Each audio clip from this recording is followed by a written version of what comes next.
For over 2 centuries, a small island nation would come to rule a vast portion of the globe.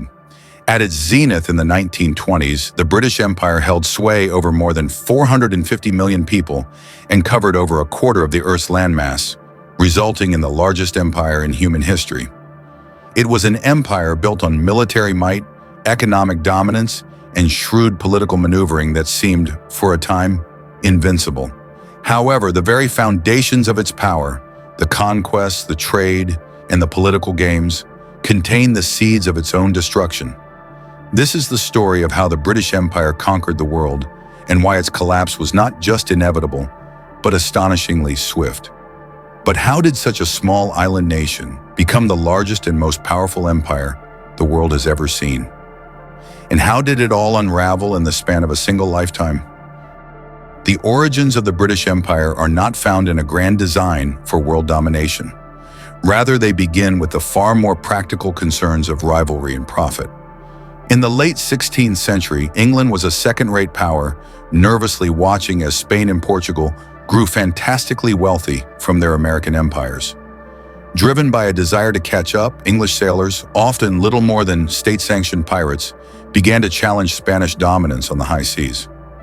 This maritime ambition, combined with a growing hunger for new trade routes, would lay the groundwork for what was to come. The empire truly began not with kings and armies, but with merchants and adventurers.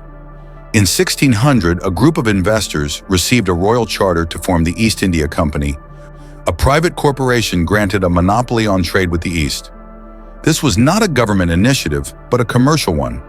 Their goal wasn't conquest, it was to break into the lucrative spice trade. At the same time, across the Atlantic, similar ventures were taking root. The settlement of Jamestown in 1607, followed by others in New England and the Caribbean, were primarily economic enterprises in search of gold, tobacco, and later sugar. These early colonies were risky, often desperate business ventures, not parts of a master plan. Control in this early period was light, as London was far away and communication was slow. The model was based on a system known as mercantilism. This was a protectionist philosophy where colonies served one primary purpose: to enrich the mother country. England passed laws like the Navigation Acts, which stipulated that colonial goods had to be shipped on English vessels and sold in English markets. This created a closed economic loop designed to keep wealth within the burgeoning empire and away from its rivals, chiefly the Dutch and the French. The methods were simple: establish trading posts, build forts to protect them, and use the nascent Royal Navy to safeguard the sea lanes. The empire wasn't yet a territorial behemoth. It was a network of trade, protected by sea power and driven by the relentless pursuit of profit. This commercial engine, however, would soon require a much greater and far more violent investment to sustain its growth. The 18th century would see the transformation of this scattered network of trading posts and settlements into a true global empire. This expansion was driven by two interconnected forces: the immense profits from the transatlantic slave trade and a series of escalating conflicts with its primary rival, France. The Caribbean became the economic heart of this first empire.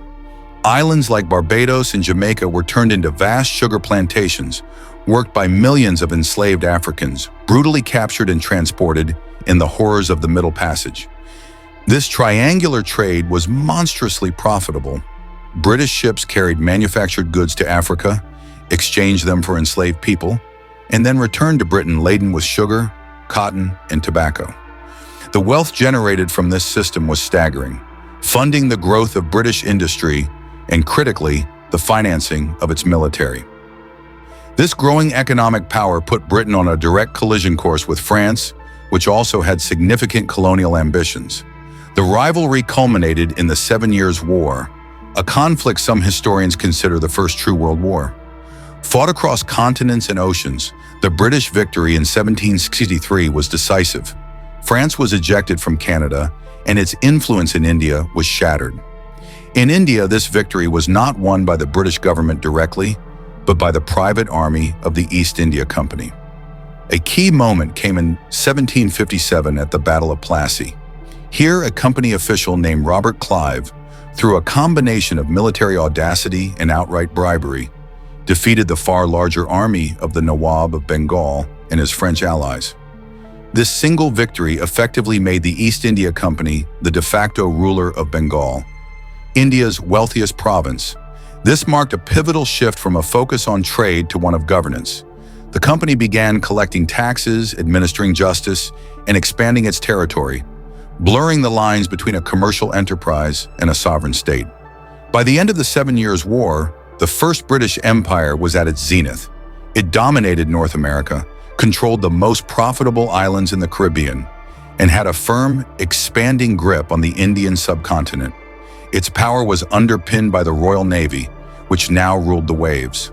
This empire was built on a foundation of mercantilist economics, naval supremacy, and military victories. But its very success had sown the seeds of a rebellion that would bring this first empire crashing down.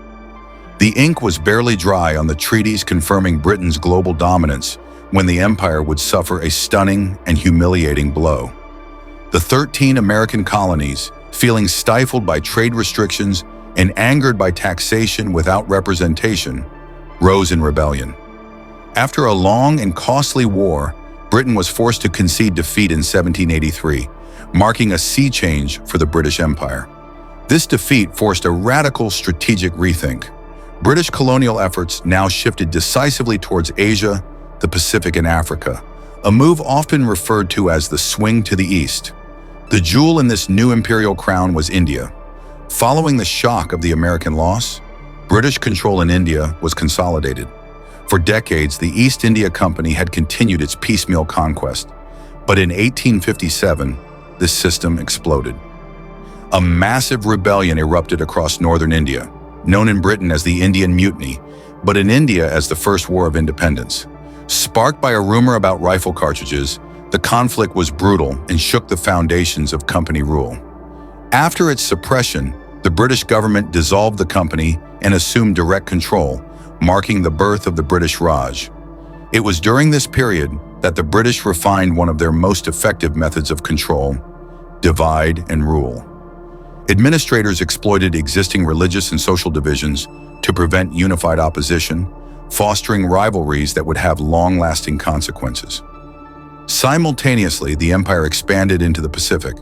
Following Captain James Cook's voyages, Britain established a penal colony in Australia in 1788, laying claim to an entire continent. The final piece of this imperial pivot came with the defeat of Napoleon. After Waterloo in 1815, Britain emerged as the world's sole superpower. Naval and imperial dominance was uncontested, ushering in a century of relative global peace known as Pax Britannica. The period from 1815 to 1914 was Britain's imperial century. At its peak, the saying, "The sun never sets on the British Empire," was virtually true. This dominance was powered by the Industrial Revolution, which created an immense appetite for raw materials and markets. The empire provided both. This economic engine drove the scramble for Africa.